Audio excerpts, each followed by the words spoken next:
La cour du centre de secours de Fontvieille connaît une agitation inhabituelle ce matin.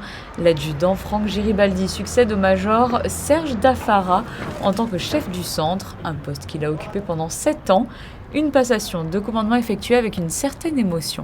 Pour nous, en évoluant sur des carrières longues et en étant des hommes issus du cru, et que notre hiérarchie nous fasse confiance pour prendre à un moment donné dans notre carrière de telles fonctions, ça reste un honneur absolument exceptionnel. Je pense que, je ne vais pas vous le cacher, il y a aussi une forme d'émotion parce que de se retrouver finalement à être le chef d'hommes avec lesquels on partage une si longue carrière, des moments vraiment particuliers et surtout au niveau opérationnel qui sont vraiment particulièrement conséquents, ça amène vraiment à ce petit côté émotionnel qui est quand même assez fort, je dirais.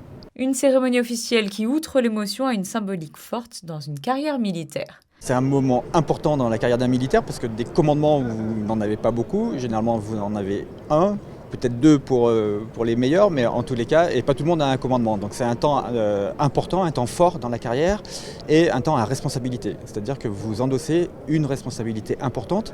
Là, en l'occurrence, c'est la responsabilité d'un centre de secours. Un centre de secours, c'est quoi? C'est une composante des forces du corps des sapeurs-pompiers qui part en intervention. La caserne située dans le quartier de Fontvieille compte une quarantaine d'hommes. Elle a été mise en service en 1988 et regroupe plusieurs spécialités en plus des missions courantes de secours de victimes ou d'incendie. On a la spécificité drone, la spécificité aquatique qui combine à la fois l'embarcation, les plongeurs, nos sauveteurs aquatiques, la partie sauvetage périlleux, la partie risque technologique, la partie détachement international, qui nous permet de partir à l'international en cas de catastrophe, donc la partie sauvetage déblaiement en l'occurrence, plus les reconnaissances longues, donc ça nous fait un panel, je dirais, de spécialités qui est bien trop important par rapport à l'effectif et qui fait qu'aujourd'hui, en effet, dans les années qui viennent, il faut impérativement que le corps puisse s'ouvrir sur d'autres perspectives pour arriver, je dirais, à pouvoir équilibrer entre les centres de secours, ces spécialités. Des évolutions nécessaires souhaitées par le chef de corps et l'arrivée éventuelle dans l'avenir d'un 3e centre de secours